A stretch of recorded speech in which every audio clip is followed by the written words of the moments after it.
All right, we live with Travis Hanna, aka Franky Lu. What's poppin', bro? Right, what's going on? Everything good. All right, so let's start right there.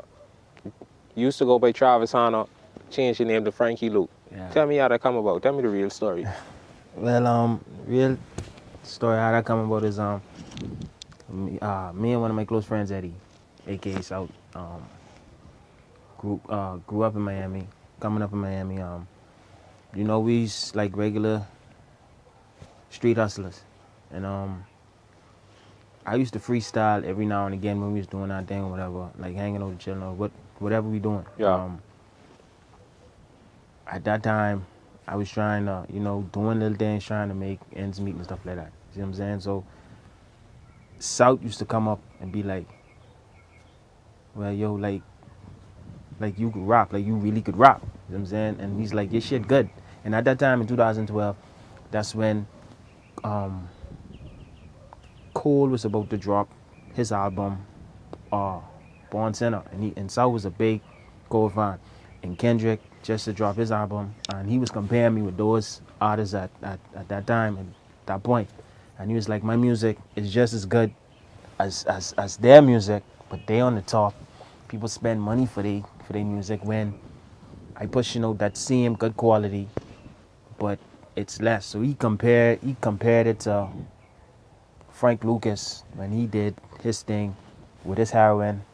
He had the purest on the block, but he had the cheapest. Right. So he used to call me the Frank Lucas of rap all the time. He's like, yeah, man, he's the Frank Lucas of rap. All right, so shout out to the brethren South. All right, so tell me, what for those who don't know you, Franky Lu, describe yourself as an artist. As an artist, I would say I'm one that loves hip hop.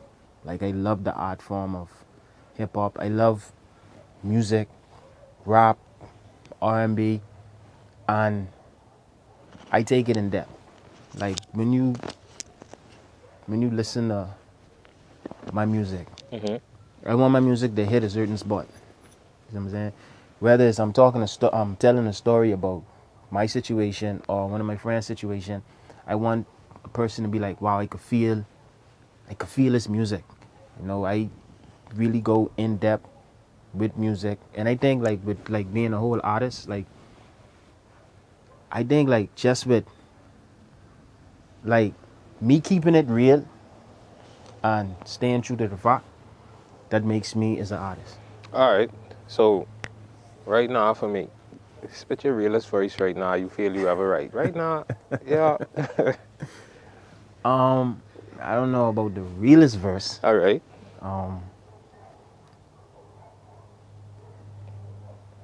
What's the plan, nigga? I remember when me and you was the man, nigga. Remember when you was... Hold on, let me bring it back. Oh, he joking. He joking. Hold on. I really don't... I trying to get a verse for you right now. Yeah, I know I put you on the spot, so take your time, man. Come on, cracking joke. God damn, nigga. What's the plan, nigga? I remember when me and you was the man, nigga. Remember when you would... I could do that for you at the end. All right, so let me ask you this. What do you think are some of your strong points as an artist? Strong points. My writing skills. My delivery is a very I think is one of my biggest great attributes of myself as an artist, because I had problems with my deliveries coming up. So that's something like I wasn't bringing like Peace used to say, my first mentor, I wasn't bringing the umph. He said you need to bring the umph, and I was like, what the hell is the umph? He's like, feel it from your gut. And ever since he told me that, it's like I kept bringing it. But I really think that my delivery is one of my very most strong points in my arsenal.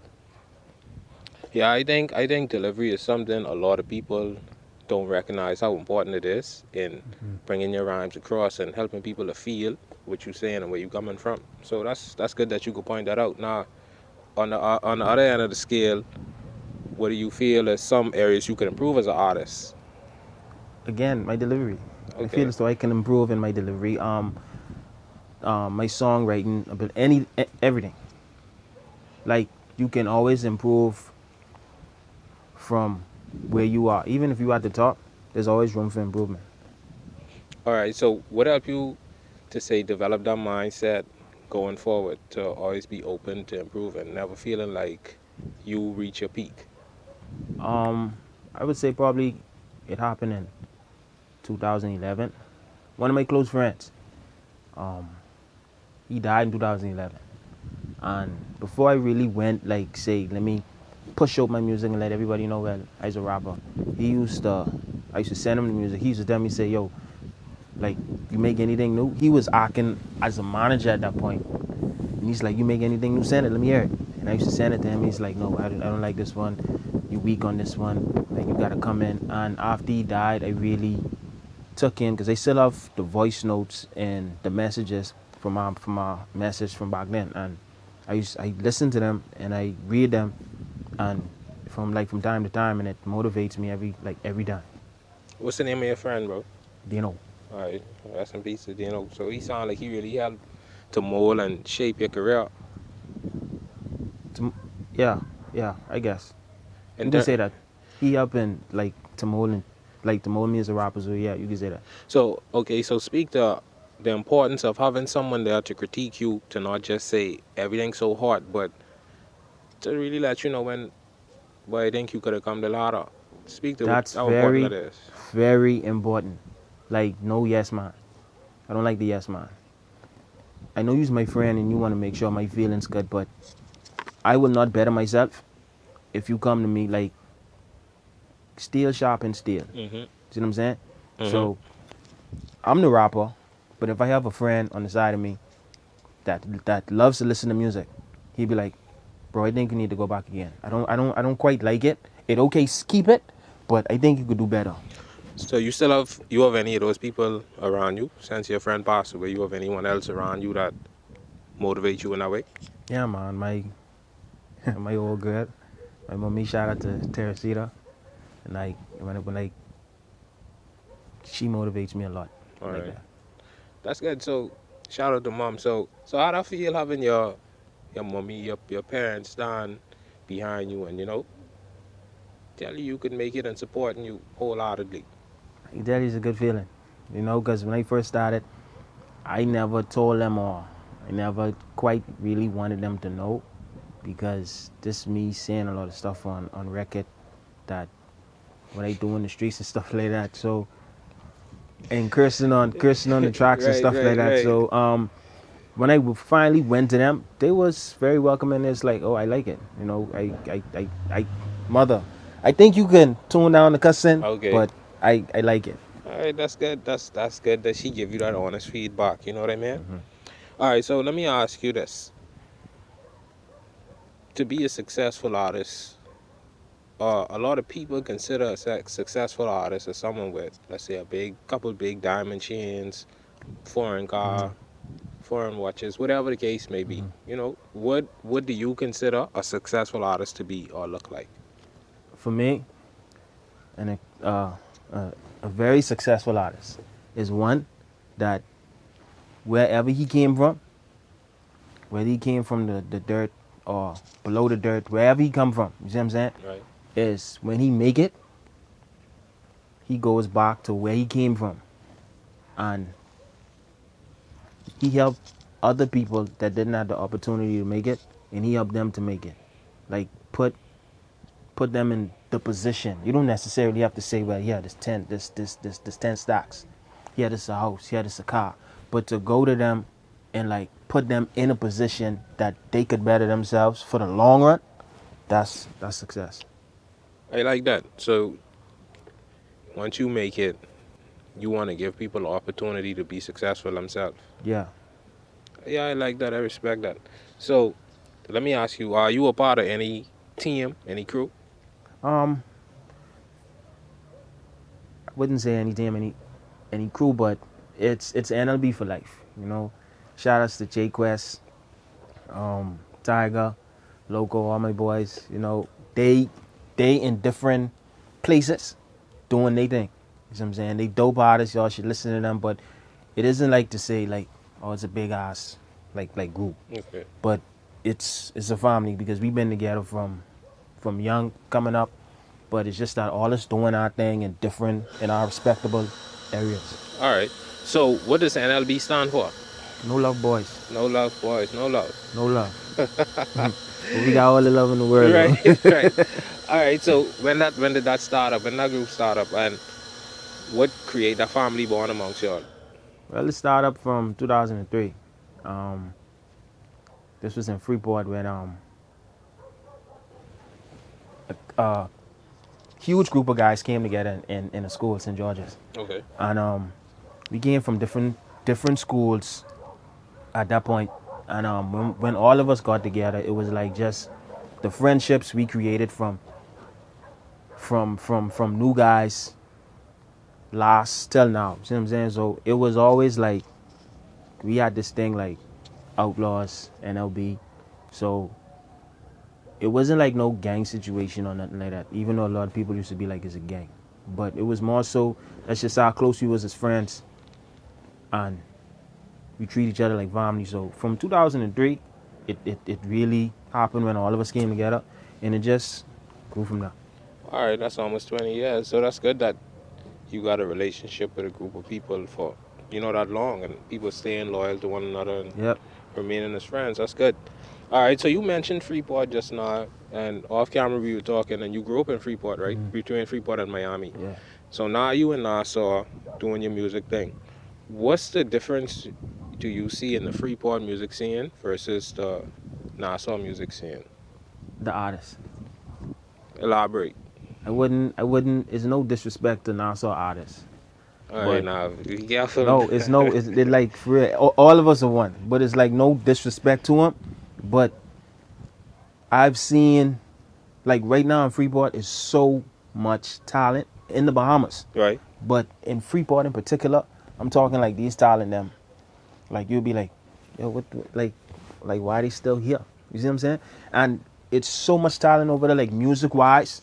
I'm talking like they would be more to say when you looking at the U.S. industry, they would be well coded for that. You see what I'm saying? Nassau is more Bahamian based. So when you listen to a rapper from Nassau, it would be like they all have that Nassau flow, the way Nassau people flow. But in Freeport, it's like you got all kind of different flows from different parts of the U.S. It's like you got guys in Freeport that sound like they from Atlanta, guys in Freeport that sound like they from New York, from LA. But it's just different.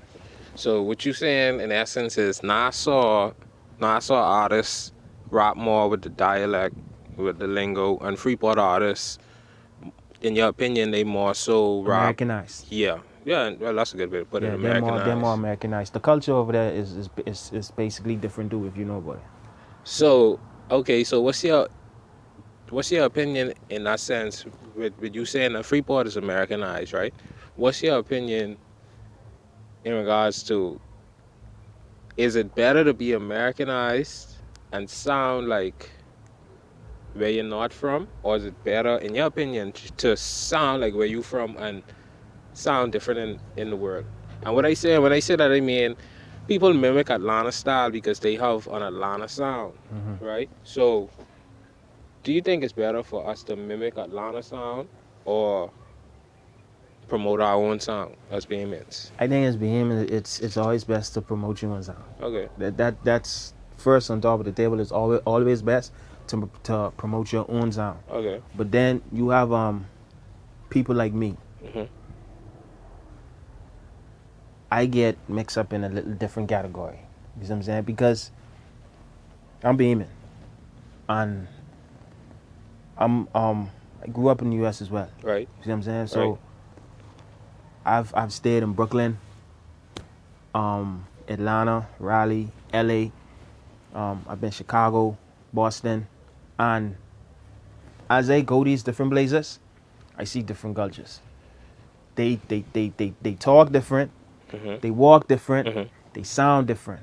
Now, with like the Bahamas is similar to the U.S. in a way. Right. With the U.S., it's the United States of America. Mhm. It's all the states come together to form one country.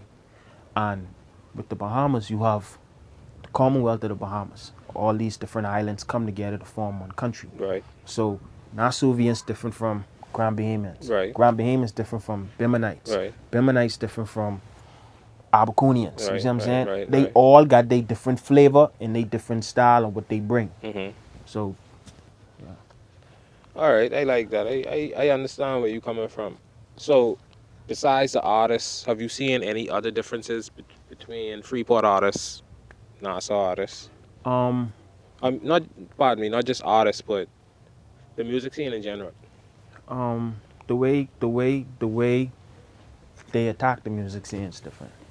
Like let me see, Nassau, when you hear like the radio stations over here, they would promote more I would say more culture reggae bass than hip hop In Nassau. in Nassau. And in Freeport is basically a lot of hip hop and less reggae culture bass. And you have in Nassau, they promote a lot of the local artists. Whereas that in Nassau, in Nassau the radio stations, they don't really care for the Drakes, the Jays. They don't really care for them as much, but they will promote the local artists more before they promote these artists. And in Freeport, it's the opposite. So it isn't much promotion for artists on the airwaves in Freeport No, when you're talking about like with and Nassau, Grand Bahama. Yeah. when you're talking about like with Nassau, an artist could just come up, email his songs to the station, they check it out, and boom. Freeport, you have a handful of artists that's handpicked, and they basically spin. Now Okay. you do know a lot of Nassau artists would disagree with you that it's Why? easy. Well, I see in a lot of artists just, I don't want to say complaining, but for lack of a better word, complaining that they don't get the look, they don't get the opportunity to be heard or played or promoted. That's just how much artist it is. But if you do listen to the radio station over here, you would hear like, this is Sky Blue. I mean, just a random name, Right. Sky Blue, in this new song, and he just came up on the scene. Like he just popped up on the scene. So based on what you're saying, is there more opportunity for artists in Nassau to blow? Yeah, man, it's the capital. Thanks. Okay. It's much more opportunities. Like down here, artists walk past CEOs, A&R representatives for Def Jam, Interscope, and they don't even know who they is. That's true. They don't Very even true. know who they is. So let me ask you, how you taking advantage of the abundance of opportunities that you see in Nassau as an artist? Okay, like I said, a while back, like my main focus really ain't much the Bahamas, but I came back to Nassau to made like a stamp, a print, a paw print, if so, to say let everyone down here know who I is before the Def Jams give me the big deal, or the Interscopes, the Sonys, the Universals give me the big deal, and they'll be like, oh, I don't even know this person, and I was there all the time. So in respects to them, trying to network over here with a lot of rappers, artists, engineers, guys like yourself, just to get my name out there. It isn't really like best for me to say like work to get on the radio station. I like that. I like that you have a vision that's bigger than just the radio station. So how have you found the networking to be? The networking is great. Like simple as like when I link up with Flo, I get to link up. Till now, I probably link up to like 15 different artists. From linking up with one artist. I'm linking up with one artist, Shout out to Universal Flow. and they stemmed off as well. You see what I'm saying? And me for one, I wasn't always a feature guy. Like I always liked the way I did my songs, and I always did it myself. Or I would call on like Quest or my close boys and people I know Right. get on the song. But Right. now I've started to expand, and it's like when I meet a guy and they like what they bring in, an artist and they like what they bring in, yo, let's All right. So that's good. So the reception been pretty good in terms of. yeah, it has. All right. So what's next for you? What you have any projects dropping? Any videos dropping? What's next? What should people look out for from you? Um, well, I didn't want to say what was coming, but I got a project on the way. All right. I was trying to just drop it, just to show niggas like I still here, I still alive, I still breathing. And I got a project on the way. It's a dope project. It's called Call Me Frank, Cool. and the features on it is great. Like I wouldn't say who's on it Okay. as yet, but the features on it, I love the features. All right. So, I mentioned on camera, I don't want to make it too long. I want to give the people a chance to get to know you. So, before we go, I want you to finish the sentence for me, all right? Yeah. When I blow up as an artist, I will. When I blow up as an artist, I will. Yeah, finish Let me it. finish it. Yeah, finish it. All right, when I blow up as an artist, I will come back to the neighborhoods, the cities I grew up, and to help the people better themselves. Not necessarily you don't have to be an artist. Like whatever you do, or if you need the help to get in the position to do what you want to do, then that'll be my goal, like for all time. All right, Franky Lu, big up yourself. I'm Mario, that's Top Prank TV. We signing out. Cash rules everything around me. If it ain't about the money, lil' homie, you can't get around me. Cash rules everything around. I'm talking about the government, the drug dealers, everything in town. Cash running, straight facts, nothing above it. As I say my prayers, dear Lord, just keep me covered. Cash rules everything around. I got my own sound, like a shark in the sky, won't drown. Niggas, they be hating, they wondering if I'm crippin' cause I'm blue studded. And these sick souls be rolling and I'm well blooded. Blue and red, think nothing of it, and I'm coming for it. Whatever it is, nigga, run it. Niggas, they be hating, they envy you when you living, but I'm prayed up and my apparel stay Christian. Cash rules everything around, no loving when I'm thugging. And baby, this is my town. Franky Lu.